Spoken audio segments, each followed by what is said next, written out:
북아메리카의 한 부족은 아이가 성년이 되는 마지막 의식으로 아이를 마을에서 멀리 떨어진 숲속으로 데려가서 눈을 가린 채 밤을 지나게 한다고 합니다.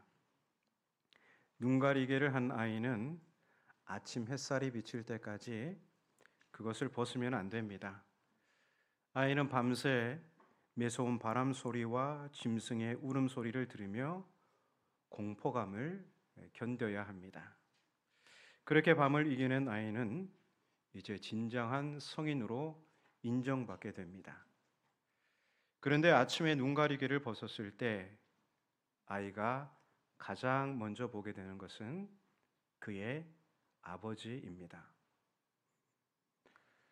아이에게 무슨 일이 생길까봐 아버지가 조금 떨어진 곳에서 밤새 뜬 눈으로 아이를 지켜본 것이죠. 오늘 스바냐서 본문은 인생의 밤을 경험한 이스라엘 백성들에게 주시는 희망의 말씀입니다.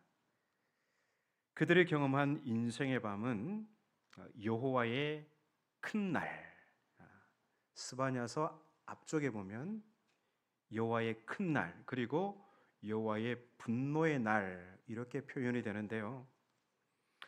이렇게 앞서 여호와의 날이 임하여 이제 이게 심판을 이제 예루살렘을 비롯한 이방 나라들의 심판을 말하는 것입니다. 여호와의 날, 여호와의 분노의 날. 이처럼 오늘 본문은 앞서 여호와의 날이 임하여 심판이 이루어진 후에 예루살렘에 대한 구원을 선포하는 것입니다. 이제 유다와 예루살렘에서 교만하고 자랑하는 자들은 다 사라지고 심판 이후에 살아남은 백성, 곧 곤고하고 가난한 백성들이 보호를 받게 된다는 것이죠. 그리고 이들을 통하여 이루실 일이 오늘 본문입니다. 14절부터 20절에 기록된 그 내용입니다. 14절을 보시면 회복될 이스라엘 백성을 시온의 딸, 이스라엘, 예루살렘의 딸이라고 부릅니다. 하나님께서 그의 백성의 이름을 마치 자녀를 부르듯 친근하게 부르시죠. 이렇게 친근한 이름을 호명하는 것은 징계가 끝나고 회복이 시작되었음을 선포하는 것입니다. 그래서 하나님은 예언자들을 통해서 그의 백성에게 촉구하죠. 전심으로 기뻐하며 즐거워할지어다. 그러나 이스라엘의 백성의 현실은 아직 기쁨에 이르지 못한 것 같습니다. 그 이유가 무엇일까요? 16절을 같이 읽겠습니다. 그날에 사람이 예루살렘에 이르기를 두려워하지 말라. 시온아 내 손을 늘어뜨리지 말라. 이스라엘은 여전히 심판으로 인한 두려움에 머물러 있습니다. 그들은 화를 당할까 두려워하고 손을 늘어뜨림으로 낙심에 빠져 있습니다. 하지만 15절 말씀처럼 여호와께서 이스라엘의 형벌을 제거하셨고 그들의 원수를 쫓아내셨으며 이스라엘의 왕이신 여호와께서 그들 가운데 계십니다. 그렇기 때문에 이제 그들은 다시 화를 당할까 두려워하지 말고 손을 늘어뜨리지 말아야 합니다. 오히려 전심으로 기뻐하며 즐거워할 것을 도전받게 됩니다. 이렇듯 오늘 본문은 여호와의 날이 임하여 심판을 경험하고 오랫동안 두려움에 떨던 백성에게 전하는 희망의 말씀이요 회복의 말씀입니다. 오늘 우리도 마찬가지이죠. 하나님은 우리를 연단하시기 위해 때때로 인생의 밤을 허락하실 때가 있습니다. 그런데 인생의 밤을 지나다 보면 마음이 어두워지기 마련입니다. 잘 풀리지 않는 일과 실패로 인해 두려움을 갖게 되고 앞으로 무슨 일을 어떻게 해야 할지 몰라 풀이 죽고 낙담하게 됩니다. 그러나 하나님은 우리를 향해 두려움에 머물러 있지 말고 손을 늘어뜨리고 주저앉아 있지 말라고 하십니다. 전심으로 기뻐하며 즐거워하라고 하시죠. 그러면 우리가 인생의 밤을 통과하면서도 전심으로 기뻐하며 즐거워할 수 있는 그 이유는 어디에 있을까요? 먼저 왕이신 하나님이 우리와 함께 계시기 때문입니다. 15절을 같이 읽겠습니다. 여호와가 내 형벌을 제거하였고 내 원수를 쫓아냈으며 이스라엘 왕 여호와가 내 가운데 계시니 네가 다시는 화를 당할까 두려워하지 아니할 것이라. 이스라엘의 왕이신 여호와가 너희 가운데 계신다고 하십니다. 왕의 말은 곧 법입니다. 왕이신 하나님께서 이스라엘의 형벌을 제거하셨고 그들의 원수를 심판하셨습니다. 이제 왕이신 하나님께서 이스라엘 가운데 왕으로 통치하십니다. 그들을 멀리 떠나가셨던 그 하나님께서 다시 그들 가운데 계셔서 왕으로 통치하신다는 것이죠. 그렇기 때문에 다시 화를 당할까 두려워할 필요가 없습니다. 낙심하여 주저앉을 필요도 없다는 것이죠. 중세 유럽의 한 왕국에 있었던 이야기입니다. 어느 날 왕의 어린 아들이 궁전 밖으로 나가 숲에서 놀고 있었습니다. 그러다가 그만 길을 잃고 말았습니다. 해가 지고 어둠이 깔리자 소녀는 무서워 떨기 시작했죠. 그때 한 무리의 도적들이 나타났습니다. 도적들은 소년의 옷차림을 보고서 야, 이 귀족 집안의 아들이구나 하고 이놈을 잡아서 몸값을 요구하자. 그리고 이 도적들이 소년을 에워쌌습니다. 공포에 질린 소년은 손가락에 끼고 있던 반지를 들어 보였습니다. 그것은 왕실의 인장 반지였습니다. 이것을 보시오. 나는 왕의 아들입니다. 그 순간 도적들의 얼굴이 창백해졌습니다. 그들은 즉시 무릎을 꿇고 소년을 안전하게 궁으로 돌려보냈습니다. 왜 그랬을까요? 그 반지는 단순한 장신구가 아니라 왕의 권위를 상징하는 것이기 때문입니다. 우리가 인생의 밤을 지날 때 질병이라는 위협, 경제적 어려움, 관계의 파탄, 미래에 대한 불안, 이런 도적대들이 우리를 에워쌀 때가 있습니다. 그러나 왕이신 하나님께서 우리와 함께 하십니다. 왕이신 하나님께서 마침내 보좌에서 일어나 우리를 에워싼 모든 도적들을 향해 꾸짖으시면 그 모든 것들이 물러가게 됩니다.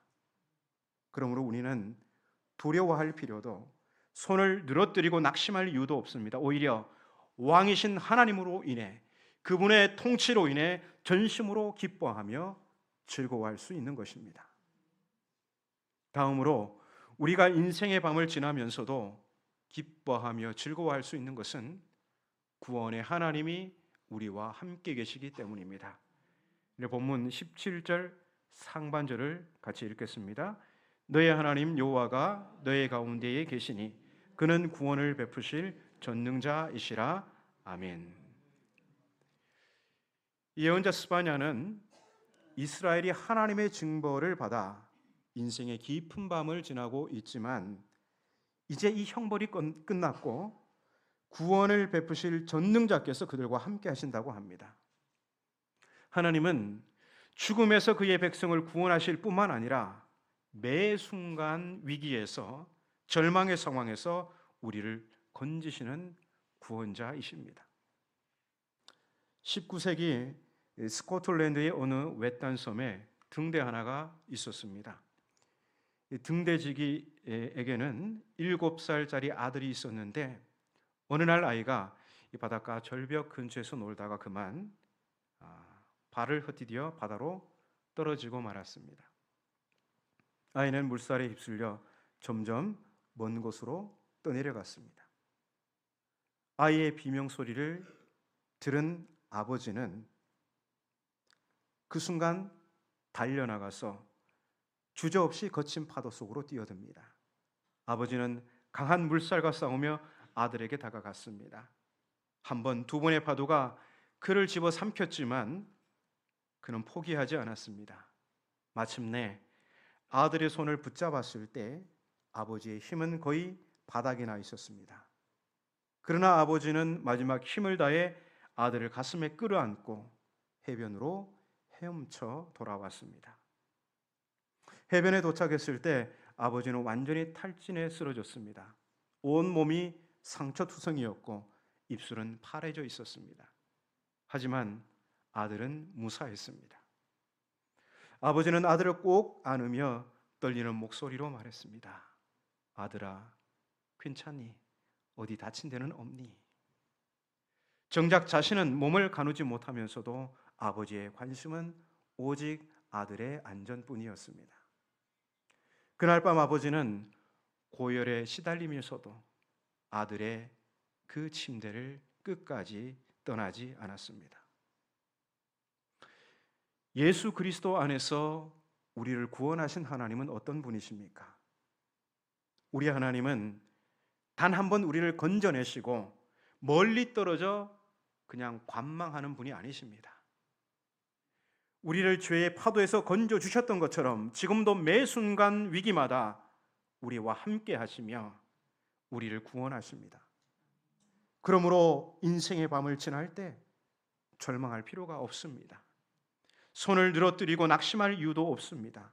오히려 구원의 하나님으로 인해 전심으로 기뻐하며 즐거워할 수 있습니다. 끝으로 우리가 인생의 밤을 지나면서도 전심으로 기뻐하며 즐거워할 수 있는 것은 사랑의 하나님이 우리와 함께 계시기 때문입니다. 17절 하반절을 같이 읽겠습니다. 그가부터 시작하시면 됩니다.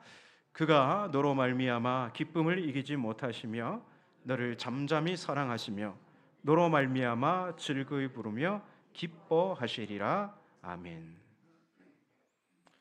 하나님은 우리를 보시고 기쁨을 이기지 못하신다고 합니다. 이것은 우리에게 어떤 특출한 자격이 있어서가 아닙니다. 부모가 자녀를 사랑하는 것처럼 하나님도 우리를 존재 자체로 사랑하고 우리를 기뻐하십니다. 이 사랑은 여러 가지 속성들이 있지만 두 가지를 말씀드리려면 희생 그리고 용납이 있습니다. 우리를 향한 하나님의 사랑이 바로 이 속성들을 드러내죠. 우리를 향한 하나님의 희생이 가장 선명하게 드러난 사건이 있다면 다름 아닌 골고다 십자가입니다. 우리는 십자가에 달리신 그리스도를 볼 때 우리를 향하신 하나님의 사랑을 보는 동시에 우리를 위해 자기 자신을 내어주신 예수 그리스도의 사랑을 보게 됩니다. 바로 이 십자가가 하나님 사랑의 가장 강력한 증거라는 것이죠.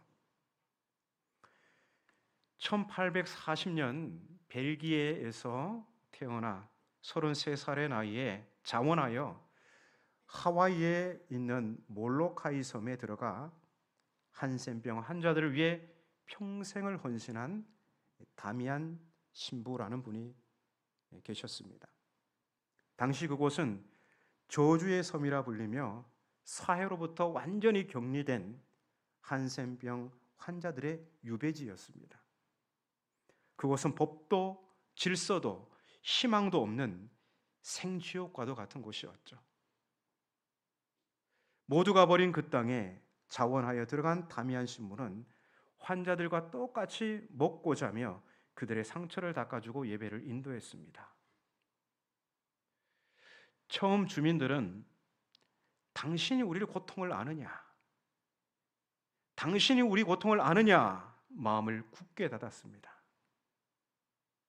다미안 신부는 자신이 한센병에 걸리지 않아 그들의 고통을 다 이해하지 못하는 것을 늘 안타까워했을 정도였습니다. 그들을 향한 다미안 신부의 헌신이 계속되면서 그들도 이 다미안 신부를 향해 조금씩 마음을 열기 시작했습니다.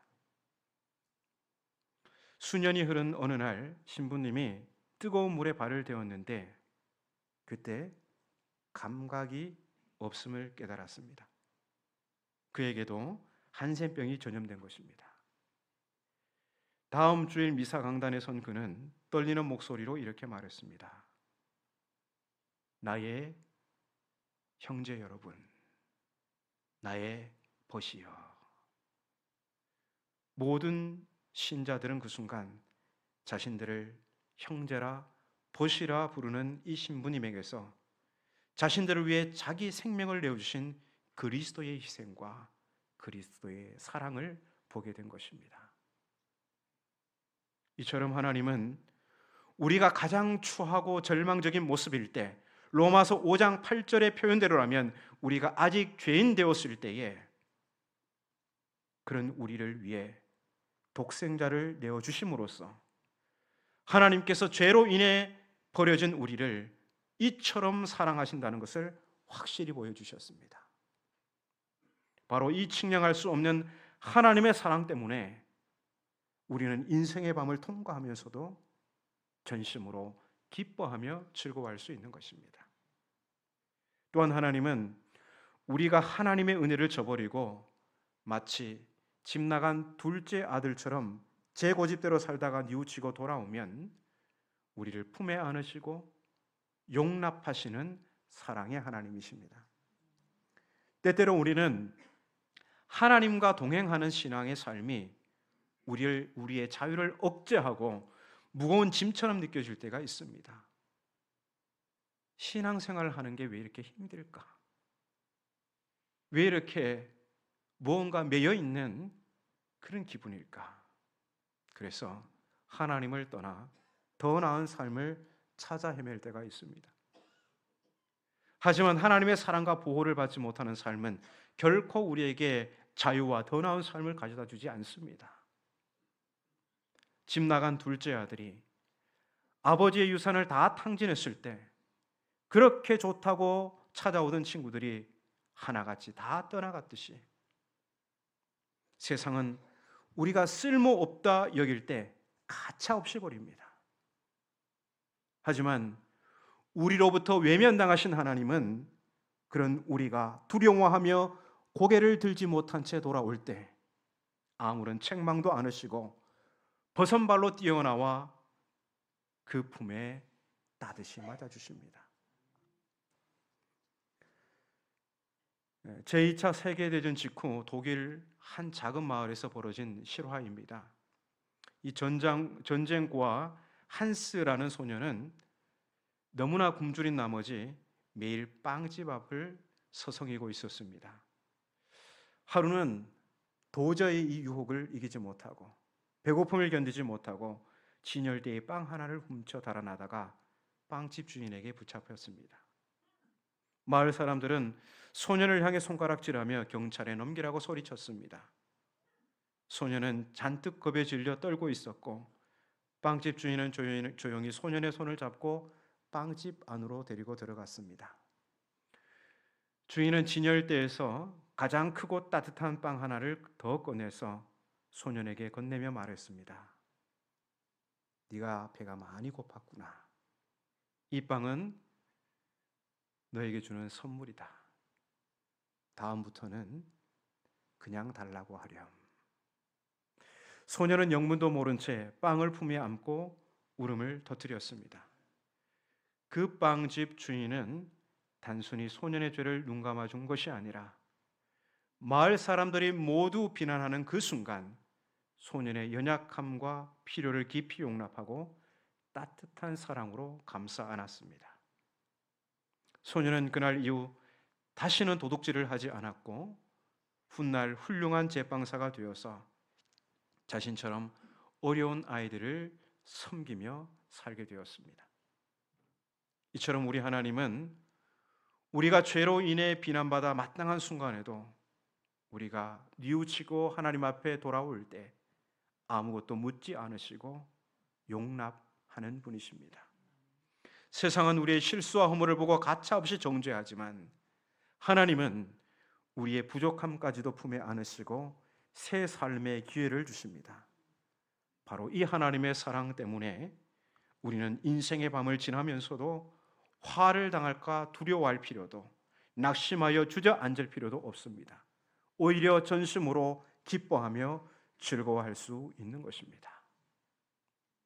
오늘 우리는 예언자 스바냐를 통해 하나님의 말씀을 듣습니다. 두려워하지 말라, 손을 늘어뜨리지 말라, 오히려 전심으로 기뻐하며 즐거워하라. 우리 중에 누군가는 인생의 깊은 밤을 지나고 계신지도 모릅니다. 질병으로, 경제적 어려움으로, 관계의 상처로, 또는 미래에 대한 막연한 불안으로 밤은 깊고 바람은 매섭고 두려움이 파도처럼 밀려올 수도 있습니다. 그러나 기억하십시오. 성년식을 치르던 그 아이가 아침에 눈가리개를 벗었을 때 가장 먼저 본 것은 밤새 자신을 지켜본 아버지였습니다. 이렇듯 우리가 인생의 깊은 밤을 지나는 동안에도 우리 하나님은 한시도 우리 곁을 떠나지 않으십니다. 함께 하시는 우리 하나님은 우리로 인해 기쁨을 이기지 못하시는 왕이신 하나님이시고 구원의 하나님이시며 사랑의 하나님이십니다. 그리고 우리 본문 19절 20절 마지막 약속처럼 우리 하나님은 우리가 당한 수치를 칭찬과 명성으로 바꾸시는 분이십니다. 그러므로 이제 우리도 두려움을 떨쳐버립시다. 낙심으로 늘어뜨린 손을 다시 들어 올립시다. 어둠 속에서도 하나님을 찬양할 수 있는 믿음을 회복하십시다. 그렇게 할 수 있는 것은 우리가 혼자가 아니기 때문입니다. 임마누엘, 하나님께서 우리와 함께 하시기 때문입니다. 우리와 함께 하시는 하나님을 의지하여 다시 일어나 전심으로 기뻐하며 즐거워하는 하나님의 귀한 백성들 되시기를 주님의 이름으로 축복합니다.